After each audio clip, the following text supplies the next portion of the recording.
We're ready to go live. Hi, Sam. Meg, how are you? I am great, sweet boy. How are you? Another great day in the neighborhood. I'm telling you, we're so lucky to be where we are, who we're with, and again, who trusts us. You know, people are still coming to us looking for answers. Yeah. Yeah. Like you said, changing lives, saving lives. That's it. That's it. And, you know, it doesn't, we don't know. We can't, you know, the one thing we can't predict is the future. Oh, I'm going to out myself. I found the coolest phrase that I would love to own, and what I like to call myself, literally, a forensic behaviorist. Oh. Oh, right? So Okay. we can go back, but a lot of times the pieces, right? They're Yep. missing, or, you know, and we're with, you know, critters who can't tell us everything, and people who won't. This is very true. Tell me. And you know what? Most of the time, I know with my clients, it's difficult for them in the beginning to tell me everything because there's a feeling of guilt, even though they didn't create the problem. There's a feeling of shame that they couldn't handle it on their own. There's a feeling of inadequacy. And the idea is to break down those barriers and get them to realize, listen, we learn what we can from the past in order to move forward.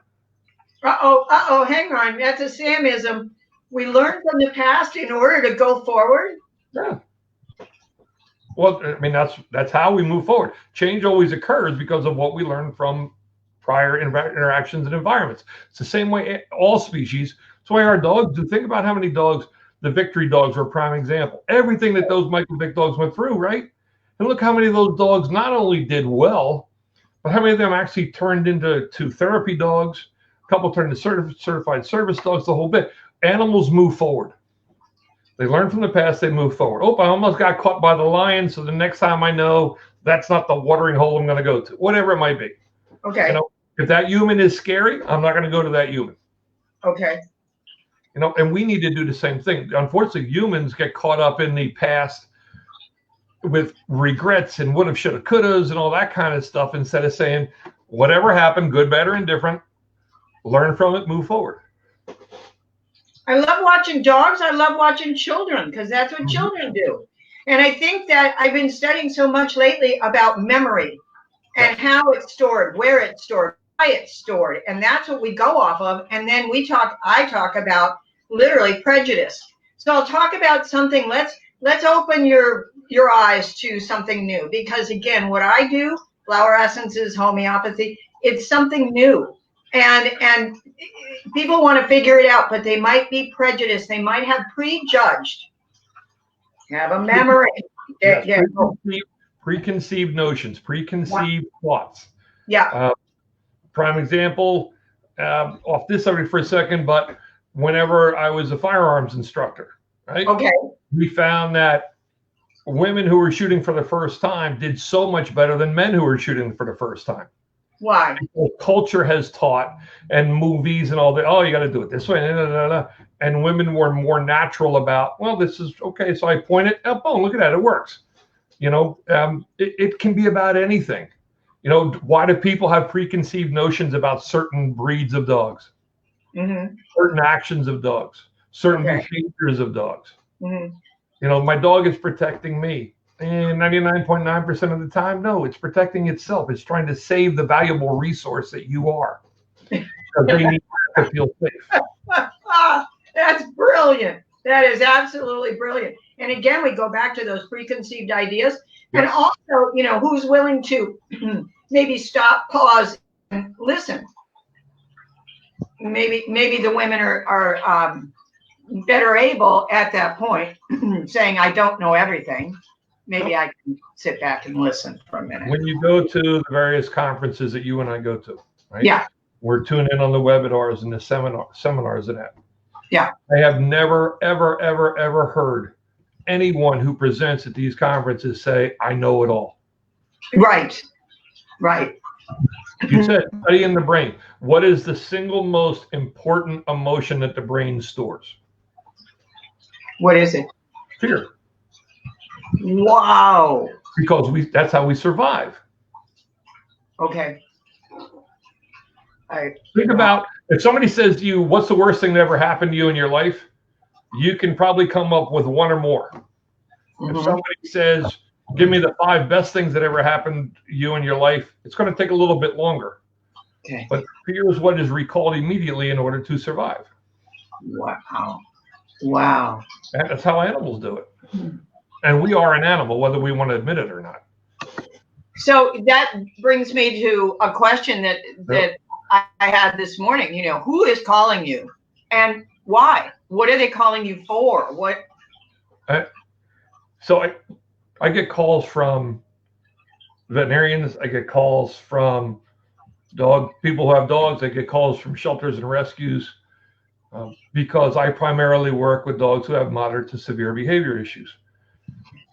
It's actually nice when I occasionally get a call from a client who says, hey, you know what, you helped me years ago and I got a puppy. Oh, thank you, Lord. I get to actually have some like just puppy fun. But what I'm getting called for are dogs who predominantly are just fearful. What age group, Sam? What age are these dogs, more or less? Yes. Across the board? Okay. Yes. Okay. I've seen fearful puppies. I mean, absolute basket cases at 4 and 5 months old, and all the way up to 13, 14, 15 years old, and everything in between. Age is not the factor. You know, fear is based on genetics. Fear is based on environments and interactions after birth. And we can always make change. We never know how much. And there's no such thing as a cure. Okay. All right. Fear, we're working to push fear further back and change a fearful stimulus into something that actually is pleasant. But again, there's no magic wand. So when people call me, part of my job is to say, okay, ask them what's going on, get as much detail as possible, and also explain it realistically. We can make change. We never know how much. It's going to take time and effort. You can watch grass grow faster and paint dry faster in most cases. But we're going to get there. And so generally that's what I get called for. And the issue, listen, fear encompasses lots of issues. It can be aggression, reactivity, resource guarding, can be hiding in a corner. You know, it can be fear of thunderstorms and fireworks, separation anxiety. I mean, it just goes on and on and on. These are all fear-based behaviors, though. And animals are good about expressing fear. Humans, not so much. You know, as humans, we don't like to admit that we're afraid of something. We don't like to admit we don't know the answers. We don't like to admit we can't handle something. But these are all fear-based behaviors as well. You know, animals readily admit their fears and then try to find a way to cope with it. Okay. When they're in our homes, it's not as easy because they don't have the wide open spaces as if they were a stray or a free roaming dog. So now our job is to help them find those safe spaces, help them trust the environment they're in, the people that they're with. And so that's what I get called about. Let's do a 1, 2, 3. I'm not saying everybody's the same, of course. You know, everyone is unique. But what would be what is your observation or your interaction 1, 3? Rephrase. I'm not quite sure I'm understanding. Well, I'm wondering, you know, is there something that people can do in their homes to encourage? So here's what happened. I interviewed Dale Ward, thanks to you. My goodness, what a book this is. Can you see look at all the Post-its I have. Yep. Dale, I had a blast with her. It's Raising the Worst Dog Ever, a Survival Guide to, you know, memoir and a dog training manual. This was so much more than I expected because it has not only the great stories and true stories, but then it's got, you know, the list of equipment you need, you know, try this, don't try that.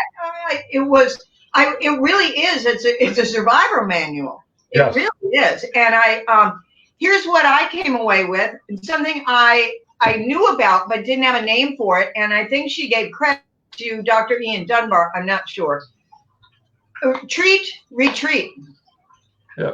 Treat, retreat. And you and I have talked. You have shared with me on quite a few different times. They're looking to create space. So anything vocal or anything physical, they're pulling back. The hackles are going up. Treat, retreat, something like that. Tell us about that, creating a safe space for these guys. Well, like when I go into a home and I know I'm going to encounter a fearful dog, at whatever it is, whether it's a retreat dog, an aggressing forward dog, a dog who is ambiguous because at that moment its brain is so screwed up it just doesn't know what to do. Okay. Whether I'm going inside the home or whether I'm outside in the yard, the idea is that the dog gets to make the choices about where it's going to go, what it's going to do. We give it space. If I'm in a home, and listen, we move coffee tables out of the way, we move furniture out of the way, whatever we got to do. But I'm always at the farthest end of where the dog might be entering the room or entering the yard, right? And it's up to the dog to make choices. But the idea is when they're coming in, there is high value treats. I use lamb lungs and tripe and all these different things so that even though the dog has heard me and smelled me, it's coming in all of a sudden being hit by these scent of this high value proteins. And the idea is, can the dog stop long enough to investigate or possibly eat? Or is the dog so scared and so wound up that it's got to blow right through it? 99 times out of 100, the dog's stopping, sniffing, possibly even eating, looking up, giving a quick bark or a growl. But if the dog starts to work its way forward and it's looking comfortable, no matter how comfortable it's looking, I turn around and throw treats behind it. So it has to retreat to get the treat. And therefore, I'm helping the dog create this space. Because in moments of fear, panic, whatever word you want to use, logic and reasoning are shut out. The brain is not supposed to necessarily think that way. It's supposed to survive. So treats, retreat, treats, retreat, and there's times when we can get through a session where a dog may for the first time actually come within 3 to 5 feet. Sometimes the dog just goes and says, okay, I've had enough, and they walk away, but we never put it in a position where it feels crowded. And what will be their first quote reactions? And again, I know that every single one is unique, but what are we looking for as, pedantics? What are we looking for as uneducated behavior? When people tell me that their dog is fearful of visitors, stranger danger. Okay, right. Usually what we're going to see is we're going to get that, they're going to get that intense bark. Maybe the low brow, we get the whale eye, the eyes are open wide, and we might get the ears pinned back. We get the hackles up, piloerection. We get all these different things, but there's no way to mistaken it. Oops, sorry. That just proves how live we are. Yeah. Go ahead. There's no way that we should have any idea other than the dog is uncomfortable. So either we, if possible, will go away, and if we can't go away, we'll take the dog away or help them find space. But it's normally very, very obvious. The dog who comes down slinks in, belly low to the ground, looking up, the face is really tight, the ears pinned, kind of hunching his shoulders, putting its head down, making itself small. Oh my God, what am I going to do? What am I going to do? We see all these different reactions. And like I said, the one that's always the hardest is the dog who walks in, barks, growls, slinks down, stands up, looks around. You're going, he has no idea what he wants to do right now. He's so uncomfortable that his brain's actually scrambled at the moment. Right. Exactly. So you know what? As we were talking and we were going over these banners, let's talk about this one right now. Why not? Let's talk about this because that's exactly what you're talking about. Off-leash greeting behaviors. So it starts with puppies. Okay. It can be with dogs who just, don't really have the best social graces, don't have the best manners in the world. It can be the dogs who have stranger danger, but the idea is that for most people, they're looking for their dog. Somebody rings the doorbell, knocks, delivery man, whatever. The dog to be very calm, walk to the door, sniff, sniff, sniff. Oh yeah, hi, how are you? First of all, it's an unreasonable expectation Because if you haven't taught them something, why would you expect them to do it? Okay. And for the exuberant social dog, because we haven't taught them something. Right. And what I kind of have to say, we already have, because when they're at the front door or, inappropriate greeting, I'm like yelling, stop, don't, and their behavior escalates. So I've taught them to escalate the behavior by telling them to stop. Go ahead. And even if you didn't say anything, the more often the behavior can be practiced. All right. It's a self-rewarding behavior. Therefore, it becomes a default behavior. Okay. Right? So the idea is we're going to back that up. We teach incompatible behaviors. We teach go to the mat. We teach walking to the door on leash slowly. We teach having them default to maybe a sit or a down, or even if they're just standing there calmly. It takes work. You know what? There's nothing punishing. We want that. We want a social dog. We like the fact that our dog wants to meet people. Right? We just want to show them that, just like with humans, there's an appropriate way to do it. And I always tell people, I married into an Irish-Italian family. They are very touchy-feely. Okay, I'm German and English. So, we've all had to learn how to greet each other in an acceptable way.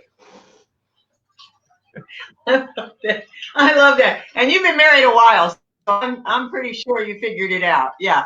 Yeah, we still have our moment. The big family gatherings, it can get a little, loud. Yeah. I'm just saying. I'm just saying.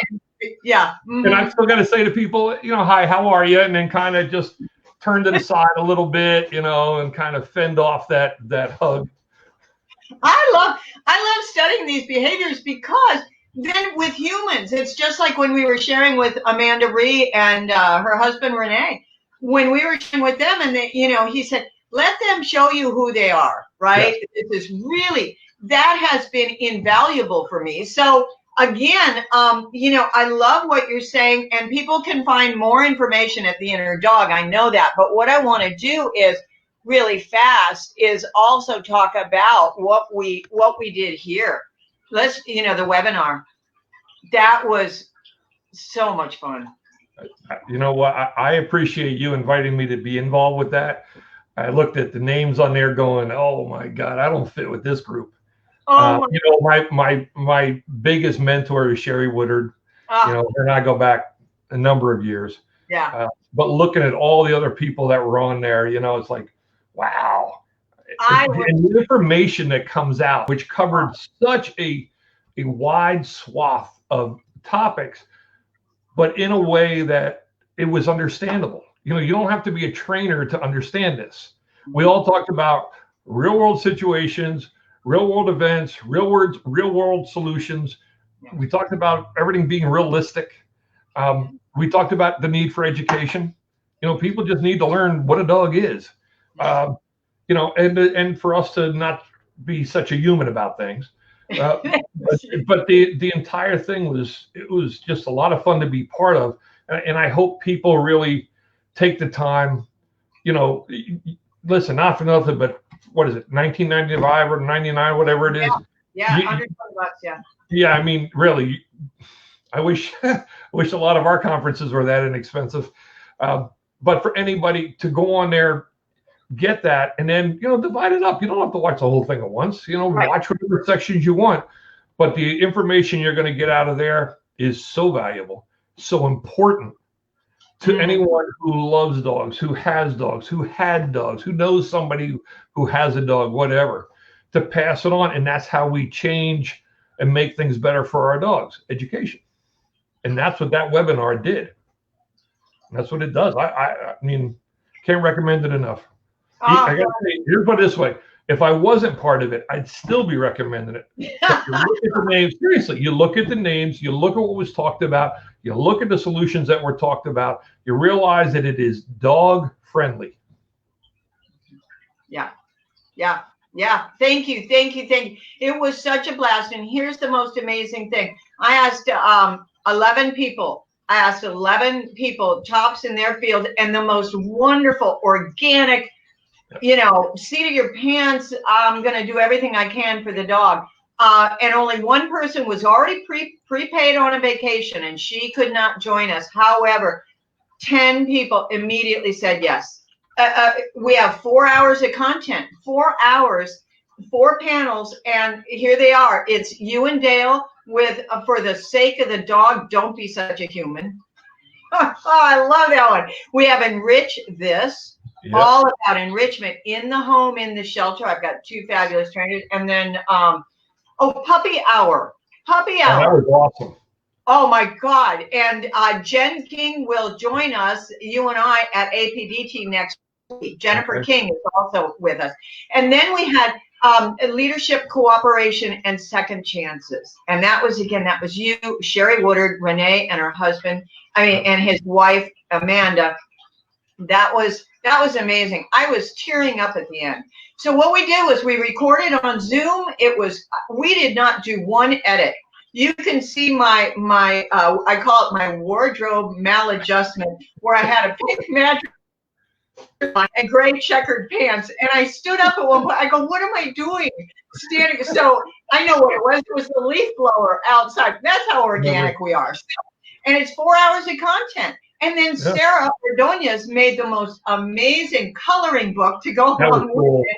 I know. So we can doodle. I've got a friend right here in Fallbrook, California, who put it on her iPhone, and she's walking and listening to it. So you don't have to sit down, and again, you don't have to eat all 4 hours at once. And you shouldn't, because things will get lost. Yeah. And then what we did, the coolest thing was Angela Huang from UC Santa Barbara. She went through and she figured out, okay, at 1 minute, 1 hour, 10 minutes, Sam's going to talk, and he's going to talk for this long. And then at 2 hours, so you can go back and redo it. You can stop, pause it, and then pick it back up. We really tried to make it so easy. And again, so I'm so grateful, and it's good. And the reason that I marked it at $19.99, which is 4 hours of content for $20, that is because I wanted to do my Prince reference and say party like it's 19.99. I know, right? So, we've got to keep it funny. And this is the other thing. This is how we're promoting it on social media. Dog, it's your master's class. Because again, I knew going down this tunnel of sequestering and isolating that I would have to keep my brain going. So I signed up for master classes. They've really been wonderful. And again, listening to conferences and webinars, etc. But this Dog, it's your master's class. Get them to sign up, because your life will improve so much. Oh my God. All right. But speaking of which, and I want to talk about this now. Okay. What Spa Trilogy? You said that yesterday. What the heck? What are you doing? Pet Life Radio. Yeah, Pet Life Radio reached out to me because of an article that Lisa Spector, who created Through a Dog's Ear, had written a number of years ago, and Sherry and I were quoted in there because we were using music, among other things, to try to lessen the stress in shelter environments. And Pet Life Radio said, hey, listen, can you talk more about it? And I said, great, but you got to understand, it's not just music. We bring, it's a triangle. We bring in scent, we bring in lighting, we bring in music. Okay. So whose oils do you use? I use yours, of course. We use Magic, Imagine, Drama Trauma. I can't remember all. Okay, and those Calm spray. Yes. Yeah, you love that. So here, I can't say it on air, but this is our bee balm. I mean, I'm not saying bee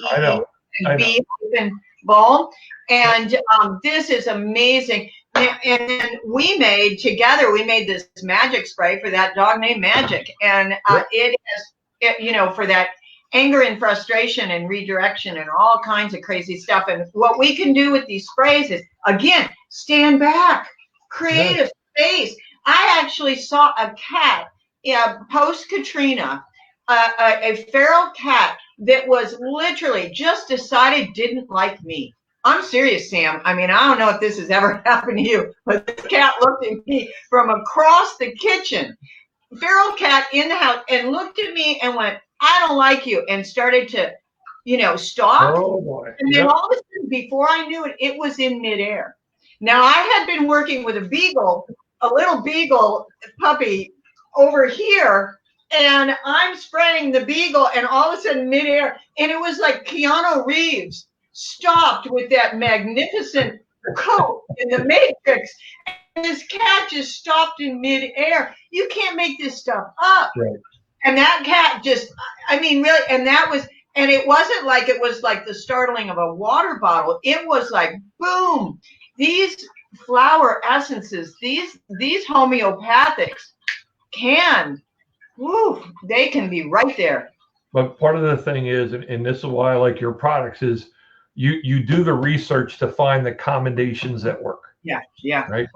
Mm-hmm. I tell, in the spa, to creating the spa trilogy for shelters, whether it was for relaxation periods, whether it was for the end of the day, overnight, whatever, very low ambient lighting, music, many of the different ones from Through a Dog's Ear, which is now Icon Pet. And then the scent, spraying the bedding, putting it in the water, right? And even for the humans, the Calm Balm in the roll-on, to put it on their hands and arms, put it on the tips of the dog's ears, put it under their chin, all right? All of these things to just help everybody relax a little bit, calm down a little bit. It works for people as well as the animals. I was just going to question, were you the trainer on the East Coast that I said you put a little smudge under the chin and the next class around and put it under the chin of the people? I love that. I absolutely. And again, I always put it on the back of my hands or my wrist, and the techs, the veterinarians, etc., they put it up on their forearms, so when they put on their gloves, they've still got this. And so many of the people do need to embrace the animal. And then, and then they pause there, the animal, you can feel them exhale. Yes. And then we're ready to go to the next thing. So, when I see my clients, all right, the Calm Balm goes on my hands, the back of my hand, my forearms, all the way to my elbows. Yeah. Okay. Cool. Then usually depending on the dog, I'll either spray magic spray or drama trauma. Yeah. Actually onto my clothing. Yeah. My pants, my shirt, my vest. Yeah. So this way, even when they get close, even when they come up to sniff, that's the first thing. Even from a distance when they're sniffing, they're getting that as well as just, my essences. Anything to get that moment where they go, oh, okay, maybe things aren't quite so bad. Right. I have to tell you, and I've had one particular, which I will always remember, having done, like I said, the Calm Balm and the sprays and that. And I had a client whose dog they brought in on leash, and the dog actually snapped the leash and came running. And I had nowhere to go. I was sitting in a chair back in the room, back to the wall. Dog came running, so I just sat there. The dog got right up to me, stopped, and then just stood there. So I'm thinking, okay, so this is the moment where, things are. And the next thing was the dog started just to sniff very heavily at my pant legs, which had magic spray on it. Okay. Turned around, walked back to its owner. And it was only, one of those 1 in a million. And I tell people, it's like everything else in life, there's going to be extremes at both ends of the spectrum. Yeah. It was that one moment that I always remember. The dog just went back and laid down. Yeah. And I tell you what, in the back of my brain, I'm going, oh, thank you, Meg. Thank you, Meg. Thank you, Meg. No stitches tonight. Oh, my God. All right. Well, it's the flower essences in here are arnica, which is good for eliminating stored negative memories. Mm-hmm. Arnica montana. Everybody, all the sports people use it. Okay. Echinacea, which is great for the immediate environment. Rock rose, which is good for steadfastness. It's kind of like that dog didn't give up anything.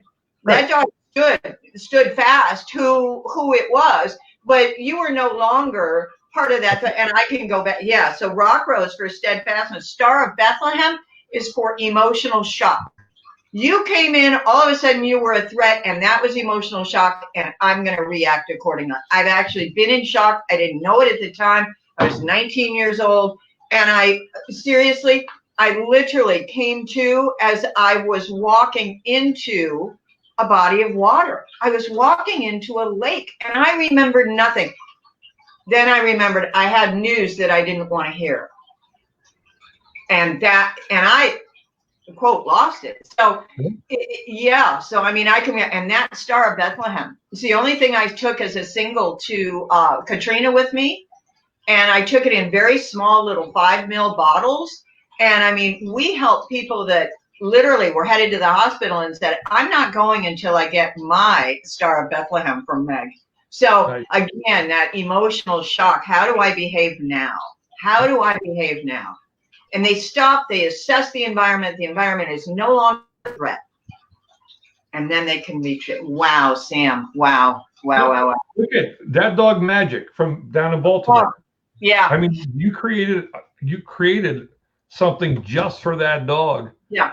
And yet from that one dog, yeah, look how many other dogs that specific blend has helped. And let's face it, Magic was not easy. Oh my gosh, no. In oh the my least sense of the term. I mean. Oh, and that owner was so dedicated to him. Yeah. She was not going to give him back up. And I think he outweighed her. He was a big, that was a big dog. Right? Yeah. Was, living in a row home, busy street, lots of people, dogs, terrible history that he had. Listen, and the fact is he was on behavioral meds and they did help to a point, but we needed something that would work literally instantaneously. Yeah.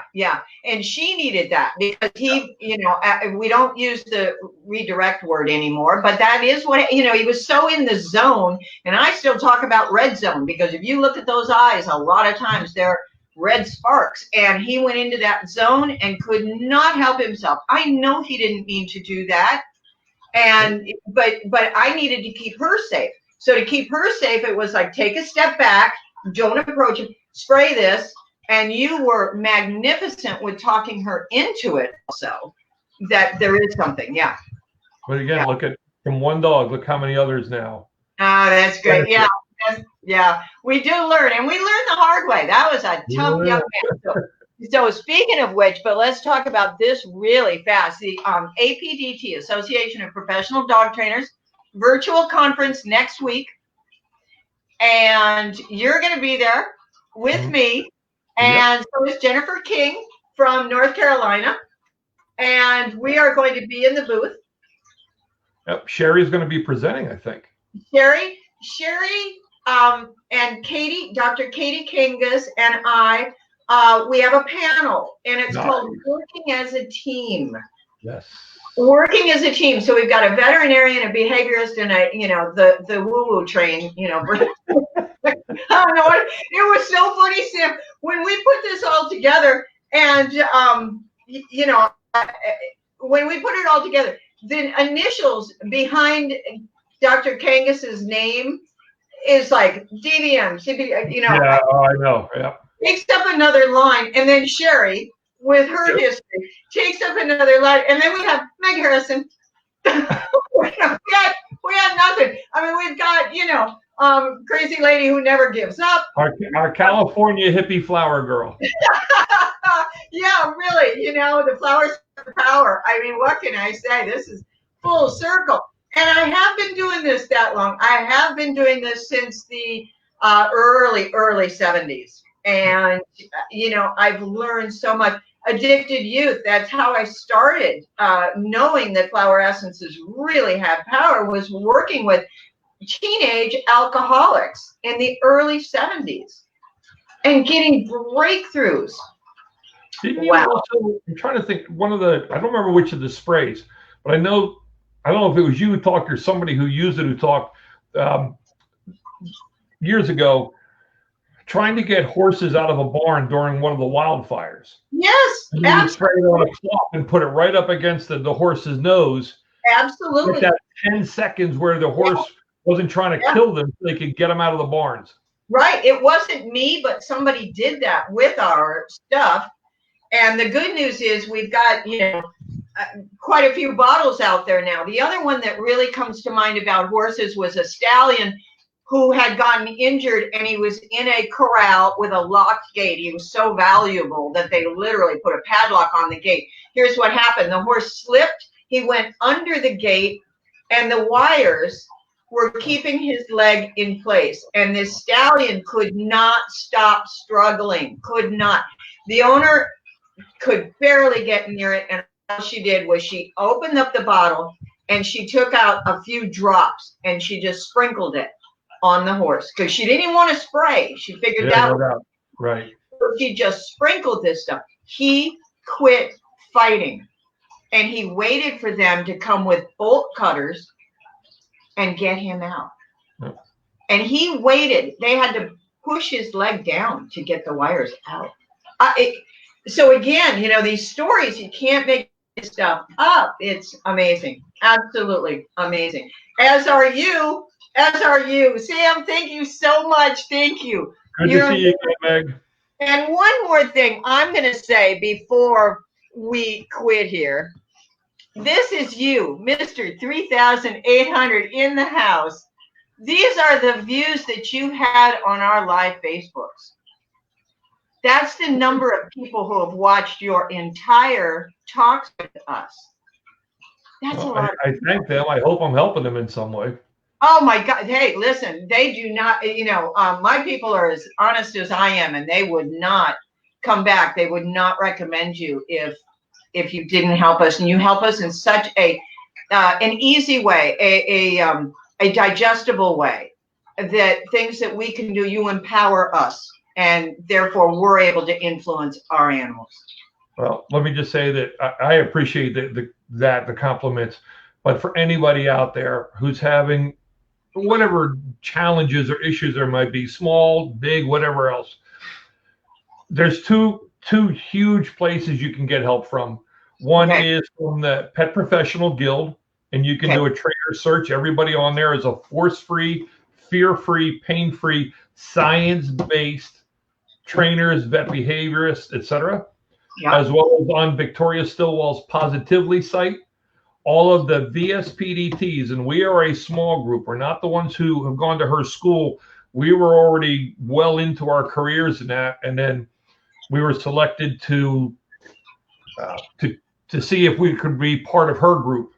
And again, these are trainers, force-free, fear-free, pain-free, science-based, who have deep understandings of behavior. So between the two sites, wherever you are in the country, including wherever you are in the world, the UK, Australia, Belgium, Spain, etc., they can reach out to those and find someone to help them.